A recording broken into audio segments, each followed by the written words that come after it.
La Bible dit dans la première épître de Pierre, chapitre 1 et le verset 22, « Ayons purifié vos âmes en obéissant à la vérité, pour avoir un amour fraternel sincère.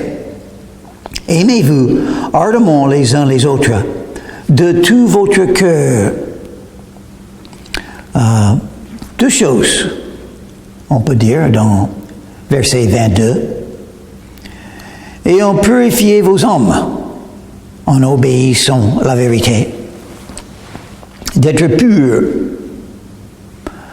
ça veut dire laver, ça veut dire pardonner. Les péchés souillent. Vous êtes sale, votre âme est sale, si vous êtes un pécheur et tous sont péchés. Un grand problème pour chaque être humain, c'est les péchés. Parce que Dieu est saint, nous sommes les pécheurs, Dieu est juste, tout dans le paradis est parfait, le péché ne peut pas y entrer. Donc nous avons un grand problème, le péché.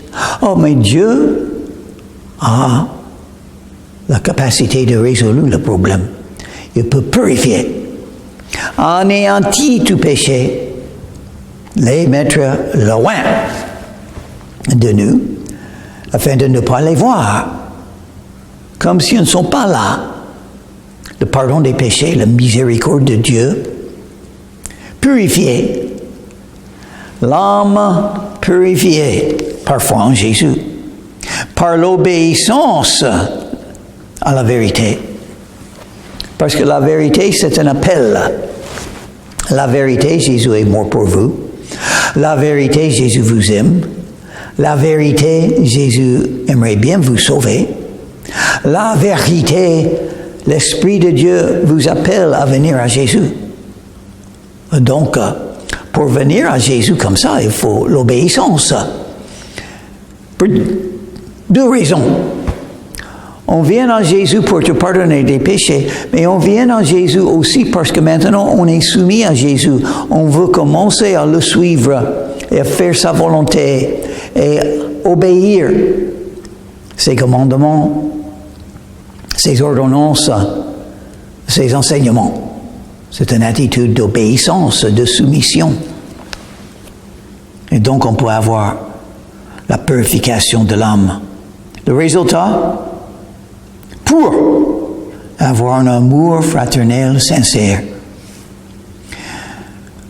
Quand vous croyez en Jésus, vous devenez un fils de Dieu, une fille de Dieu. Vous devenez gratuitement un membre de la famille de Dieu. La grande famille de Dieu faite de tous les croyants. Et tous les autres croyants sont vos frères et vos sœurs. Il faut les aimer. Une chose à connaître de notre personne. Est-ce que cette personne est un frère ou une sœur? Si oui, il faut les aimer. Avec l'amour fraternel.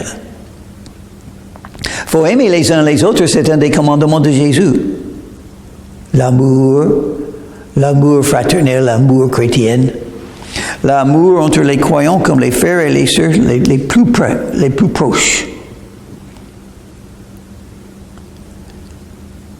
De tout votre cœur. Puisque vous avez été régénérés. Ça parle de la nouvelle vie. La vie spirituelle. Si vous avez la vie spirituelle, vous avez beaucoup de frères et de sœurs. Vous serez avec eux éternellement dans le paradis. Il faut les aimer. Les relations d'amour. Non par une semence corruptible, mais par une semence incorruptible, par la parole vivante et permanente de Dieu. La semence incorruptible. Ça veut dire, si vous avez la vie en Christ, c'est la vie éternelle. Ça durera éternellement. vous pouvez être sûr que vous êtes sauvé, que vous avez la vie éternelle, grâce à des enseignements comme ça dans la Bible. Jésus nous donne la vie éternelle gratuitement. Et c'est par la parole de Dieu. Intéressant, verset 23 dit que la parole est vivante et permanente. La parole est vivante. La parole de Dieu est vivante. Et c'est puissante. Ça donne la vie. Ça touche les cœurs. Ça manifeste Jésus et Dieu. Ça enseigne la vérité. La parole de Dieu. L'importance de la parole de Dieu, c'est vivante. C'est pas comme les autres livres, parce que la Bible vient de Dieu. Oui, Dieu a utilisé les hommes pour l'écrire, mais ça vient de Dieu. C'est la parole de Dieu. C'est pas la parole des hommes. Tous les autres livres du monde, il y en a beaucoup. Quelques-uns sont très bien, mais ils sont tous les paroles des hommes. Voilà la parole de Dieu. C'est vivante, efficace, valable. Et c'est permanente. C'est très important de connaître, de comprendre, de croire que la Bible, la parole de Dieu, est permanente. Dieu l'a donnée une fois par tous ceux qui l'ont écrit. Dieu l'a donné, inspiré du Saint-Esprit. Mais c'est permanente. Il y a des gens qui disent, oh, la Bible a été changée. Oui, ça a été donné par Dieu il y a 2000 ans, peut-être le Nouveau Testament. Il y a 3000 ans ou plus, l'Ancien Testament. Mais les hommes ont changé. Les hommes ont changé la parole de Dieu, donc la parole de Dieu a des erreurs. Si la parole de Dieu a été changée, si la parole de Dieu a les erreurs, c'est pas permanente. Si c'est permanente, ça ne change pas. Il faut faire attention à ce qui est dit dans les écoles théologiques. La parole de Dieu est permanente, ça ne change pas, c'est pas détruit, c'est pas changé. C'est le même que ça a été donné au début. C'est un miracle, la parole de Dieu. Dans deux sens. Le moyen que c'est donné, Dieu a donné la parole de Dieu en utilisant les hommes. Un miracle. Inspiré par le Saint-Esprit. Un miracle. Et deuxième miracle, Dieu l'a gardé. Ça n'a pas changé. Oui, les scribes ont écrit, et ils ont écrit, et d'autres scribes, 40 ans plus tard, ont écrit d'autres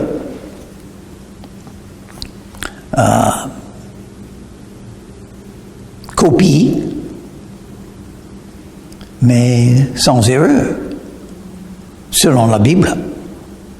C'est permanent. Car toute chair est comme l'herbe, et toute sa gloire comme la fleur de l'herbe. L'herbe sèche et la fleur tombe. La vie passe vite, c'est-à-dire, vous êtes jeune et belle ou beau, ça ne durera pas.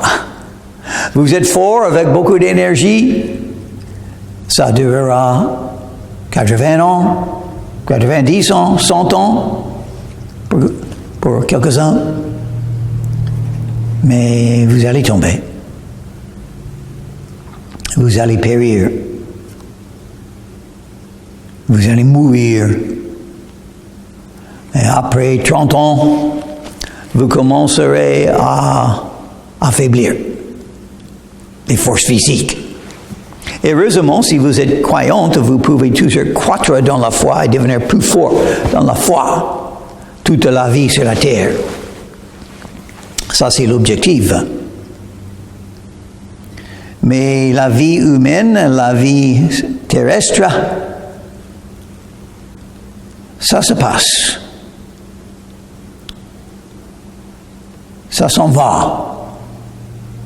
Ça part. Mais la parole du Seigneur demeure éternellement. La parole du Seigneur demeure éternellement. Et si vous avez reçu la parole en vous, vous allez demeurer éternellement aussi grâce à la parole de Dieu. La puissance de la parole de Dieu de donner la vie éternelle, de donner la vie permanente, parce que la parole de Dieu est permanente.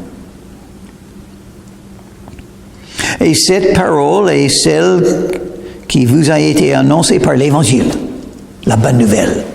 Le mot évangile veut dire la bonne nouvelle. La bonne nouvelle que Dieu nous aime. La bonne nouvelle que Jésus est mort pour nous et qu'il est ressuscité des morts et qu'il est toujours vivant et que toutes les promesses de la Bible sont là pour chaque croyant. Le fait que Jésus est tout-puissant, il exauce nos prières, il est là pour nous guider, nous protéger. Nous avons le Saint-Esprit en nous pour nous enseigner, pour nous donner les fruits de l'Esprit et les dons de l'Esprit. Oh, c'est merveilleux d'être un croyant. C'est une bonne nouvelle. Et cette bonne nouvelle est la parole de Dieu. Et ça a été annoncé. Oh, qui a annoncé? D'autres croyants. Ça, c'est le moyen que Dieu a établi pour gagner les âmes pour Christ. Jésus a donné le commandement. Allez dans tout le monde et annoncez l'Évangile à toute créature. C'est l'œuvre de Dieu. Vous pouvez le faire et vous pouvez prier pour d'autres qui sont peut-être des évangélistes plus que vous.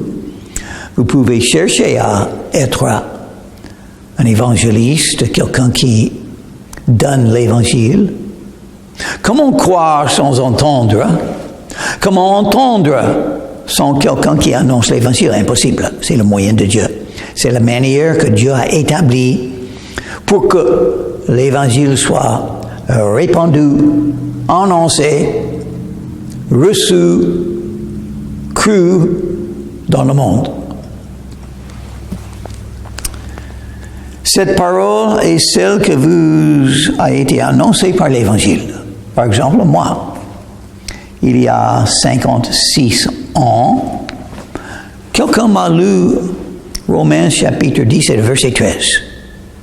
Quiconque invoquera le nom du Seigneur sera sauvé. Moi, je voulais être sauvé. Donc, je me suis trouvé à genoux, mes yeux fermés et ma prière sincère de mon cœur à Jésus. Jésus était là. J'ai pas vu avec mes yeux parce que mes yeux étaient fermés. Mais j'ai vu dans un sens spirituel parce qu'il était là et je savais. Il m'a sauvé, Jésus. Jésus, saint, amour, le Seigneur qui pardonne les péchés, m'a pardonné et m'a donné la vie éternelle par la parole de Dieu. Ça vient par la parole de Dieu. Donc, chapitre 2, le verset 1. Rejetons donc, vous êtes sauvés, vous êtes régénérés, vous êtes purifiés, vous avez reçu la parole de Dieu, vous avez obéi à l'Évangile, vous êtes venus à Jésus pour invoquer son nom. Donc, rejetez toute méchanceté et toute ruse, la dissimulation, l'envie et toute médisance. Parce qu'on n'est plus dirigé par la chair. La chair veut faire tout ça. La chair veut faire des disputes. Oh, j'ai raison, vous n'avez pas raison. La chair est prête à faire des querelles, des disputes, des divisions. La chair. Parler contre des autres. La chair. Il faut rejeter tout ça. Qu'est-ce qu'il faut faire alors? Désirer comme des enfants nouveau-nés le lait spirituel est pur. Et qu'est-ce que c'est? C'est la parole de Dieu. Afin que par lui, vous croissiez pour le salut. Le salut de votre vie. Votre âme est sauvée le jour que vous êtes venus à Jésus pour invoquer son nom. votre âme est sauvée. Vous pouvez être sûr, grâce à ce moment quand vous avez rencontré Jésus dans votre cœur, vous pouvez être sûr que vous serez dans le paradis éternellement. Mais vous êtes là sur la terre maintenant. Dieu a un dessein pour votre vie. Comment le trouver? Croître dans la foi. Il faut quelque chose. Le lait spirituel est pur. Quand on invoque le nom de Jésus pour être sauvé, quand on reçoit la nouvelle naissance, le pardon des péchés, on est un nouveau-né dans la foi, dans le christianisme. Parce que être chrétien, ça veut dire avoir une relation personnelle avec Jésus et on rencontre Jésus. Après rencontrer Jésus dans le cœur par la prière, on est nouveau-né. On ne connaît pas grand-chose de la Bible. On ne connaît pas grand-chose de Jésus même, qui il est, ses enseignements, sa vie, son exemple. Comment le suivre, comment vivre par la foi. Il faut croître. On peut croître si on a des aliments, la nourriture. Il y a une nourriture spirituelle. Voilà, la nourriture spirituelle, les aliments spirituels. Il nous faut pour croître dans la foi. Qu'est-ce que c'est le besoin de chaque croyant? Croître dans la foi. Vous êtes plus près de Jésus ou vous êtes éloigné de Jésus, l'un ou l'autre. Vous êtes plus fort dans la foi ou vous êtes plus faible. Donc il faut croître dans la foi. La foi veut dire la confiance en Dieu et ses promesses et sa parole. La connaissance de sa parole avec la confiance que c'est vrai et que ça marche et que Dieu garde ses promesses.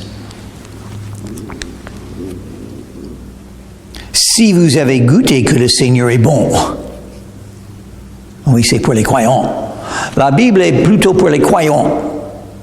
Les non-croyants peuvent lire les passages qui parlent de Jésus comme Ésaïe chapitre 53, qui parle du Messie qui doit beaucoup souffrir. Jésus l'a fait.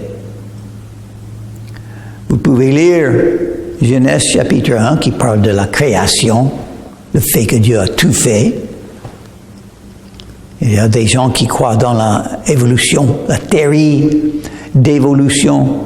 Ils doivent plutôt croire Genèse chapitre 1. Vous pouvez lire les enseignements de Jésus. Aimez les uns les autres. Aimez Dieu avec tout le cœur, toute l'âme, toute la pensée, toutes les forces. Aimez ton prochain. Aimez les frères et les sœurs en Christ. Aimez vos ennemis même. Aimez Jésus. Approchez-vous de lui, pierre vivante, rejetée par les hommes, mais choisie et précieuse devant Dieu. Venir à Jésus. Approchez-vous de Jésus. Il faut être près de Jésus. Il faut marcher avec Jésus. Il faut suivre Jésus. Il faut invoquer le nom de Jésus. Il faut prier Jésus. Il faut apprendre de Jésus. Approchez-vous de Jésus. La vie chrétienne, c'est une relation personnelle avec Jésus-Christ. C'est à vous de le faire. Vous pouvez vous éloigner de Jésus en ne pas pensant en lui, ne pas priant, ne pas restant soumis à sa volonté, ne plus chercher sa volonté. Ou vous pouvez vous approcher à Jésus. Approchez-vous de lui, pierre vivante. Pierre dit que Jésus est la pierre, parce que Jésus est vraiment la pierre, le fondement où on peut être ferme. Notre force est Jésus. Notre courage, Notre amour, c'est Jésus. Notre confiance, c'est Jésus. Approchez-vous de lui, pierre vivante. Une pierre peut être vivante, oh oui. Le pierre qui est Jésus est vivante parce qu'il est ressuscité des morts. Il est là, il est toujours vivante. Rejeté par les hommes. Oh oui, Jésus a été rejeté par les hommes. Les chefs de la religion ont rejeté. Les chefs du gouvernement, Pilate. Les gens de la ville, la foule, ont rejeté Jésus. Ils ont crié, crucifie-le! Et maintenant, combien de gens parlent de Jésus avec amour et foi? Pas beaucoup. On ne voit pas souvent dans les actualités. Un autre genre commence à croire en Jésus. C'est le meilleur de toutes les nouvelles, mais je ne lis jamais dans les nouvelles, dans les actualités.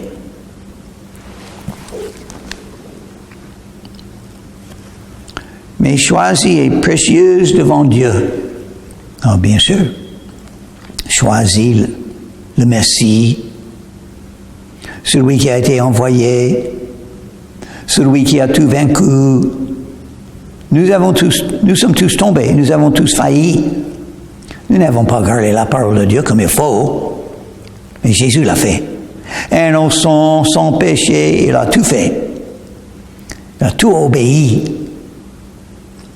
Il a fait la volonté du Père, sans tomber, sans faillir, sans péché. Donc il est vraiment précieux. Et vous-même, comme des pierres vivantes, et nous aussi, ah oui, parce que nous avons Jésus en nous. Jésus est tout pour nous. Sa vie parfaite nous a été donnée. Sa justice nous a été donnée. Le fait qu'il est une pierre vivante, c'est donné à nous, gratuitement. Nous sommes aussi des pierres vivantes. Vivantes parce que nous avons la vie éternelle parfois en Jésus. Les pierres parce que Jésus est notre fondement et je peux tout faire parfois en Jésus.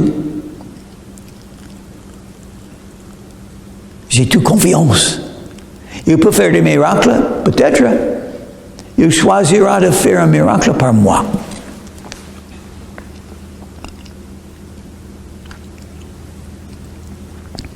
Car il est dit dans l'Écriture, « Voici, je mets en Sion une pierre angulaire, choisie, précieuse. » Oh, c'est prophétisé dans l'Ancien Testament. De Jésus-Christ, du Messie. Et celui qui croit en elle ne sera point confus. Et ça veut dire, ceux qui ne croient pas en Jésus sont confus, sont insensés, connaissent rien du tout de ce qui est important. Jésus est la sagesse de Dieu. Jésus est la lumière. Jésus est la vérité. Si vous ne connaissez pas Jésus, vous êtes dans les ténèbres, vous ne voyez pas, vous ne comprenez pas la vie, la vérité. L'honneur est donc pour vous qui croyez. Oui, grand honneur Dieu nous donne. Simplement parce qu'on croit en Jésus. Ah oui, parce que c'est très important au Père. Il a envoyé son Fils pour nous sauver. Donc il aime beaucoup ceux qui ont décidé de croire en Jésus. Parce que ça, c'est la volonté de Dieu. Ça, c'est le dessein de Dieu. L'objectif de Dieu. Et si vous le faites, ça fait beaucoup de plaisir à Dieu. Il a trouvé quelqu'un. Il y a quelqu'un qui croit en Jésus et qui va le suivre malgré les forces spirituelles, malgré les gens qui sont contre, malgré les tentations, malgré les limites humaines, malgré les attaques spirituelles. Il y a quelqu'un qui se confie en Jésus qui restent soumis à Jésus et qui cherchent à glorifier le nom de Jésus. Mais pour les incrédules, qu'est-ce qui va leur arriver? La pierre qu'ont rejetée ceux qui baptisaient est venue la principale de l'angle. Et une pierre d'achoppement, ça veut dire un piège. Ils vont tomber. Une chute. Ceux qui ne croient pas en Jésus. La plus grande chute de leur vie. Parce que leur âme n'est pas sauvée.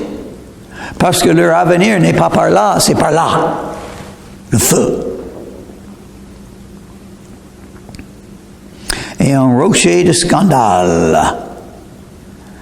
Ils s'y heurtent pour n'avoir pas cru à la parole. Et c'est à cela qu'ils sont destinés. N'ont pas cru à la parole vivante, la parole précieuse, la parole de l'Évangile, la bonne nouvelle,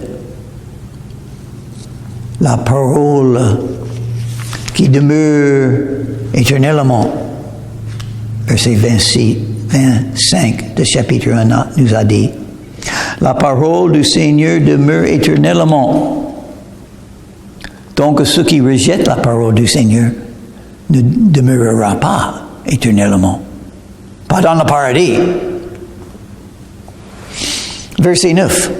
Vous, au contraire, vous êtes une race élue, un sacerdoce royal, c'est-à-dire nous avons quelque chose à faire pour Dieu. C'est pourquoi on est né. On est né pour connaître et servir Dieu. Donc, si on ne sert pas Dieu, on perd sa vie. On perd sa raison d'être. On perd le dessein de Dieu pour soi-même.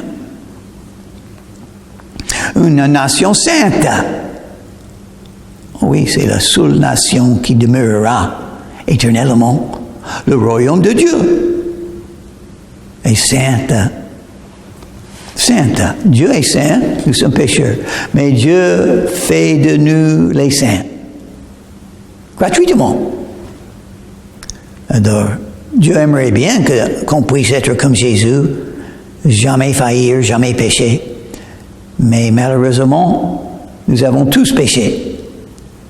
Mais Dieu nous aime quand même et il y a un autre moyen pour qu'on puisse devenir un saint.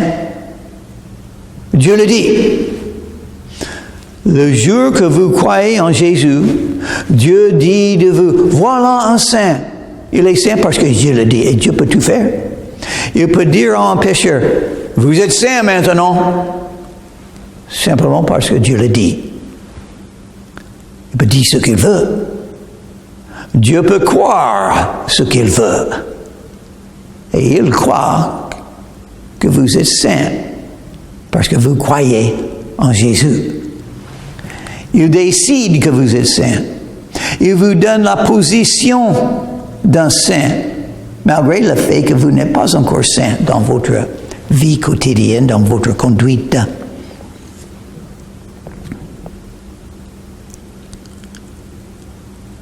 Afin que vous annonciez les vertus de celui qui vous a appelé des ténèbres à son admirable lumière.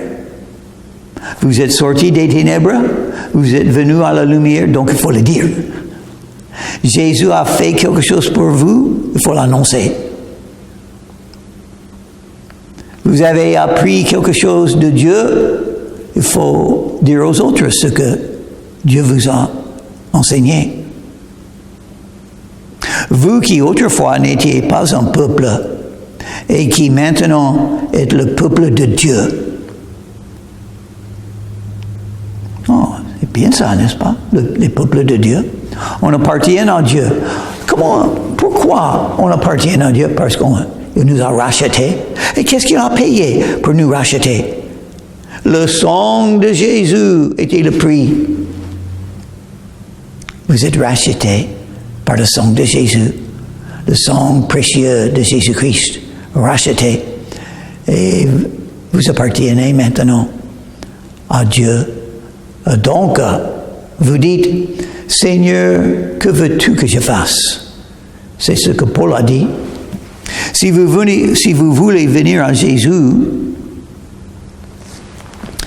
il faut pouvoir dire, Jésus, que veux-tu que je fasse? Et il vous donnera le pardon. Et il vous donnera une œuvre à faire pour lui. Il vous donnera un chemin à suivre. Croître dans la foi, apprendre de Jésus, avoir une relation personnelle avec Jésus et servir Dieu comme il faut. C'est pourquoi vous êtes nés. Vous êtes nés pour servir Dieu. Et ça arrive quand vous croyez en Jésus et commencez à le suivre. C'est le meilleur de toutes les vies. Dieu vous appelle. Il veut vous sauver. Il vous appelle aujourd'hui à venir à Jésus et croire en lui. Vous pouvez le faire. C'est une prière sincère de votre cœur à Jésus. La Bible dit en Romains chapitre 10 et le verset 13, « Quiconque invoquera le nom du Seigneur sera sauvé. »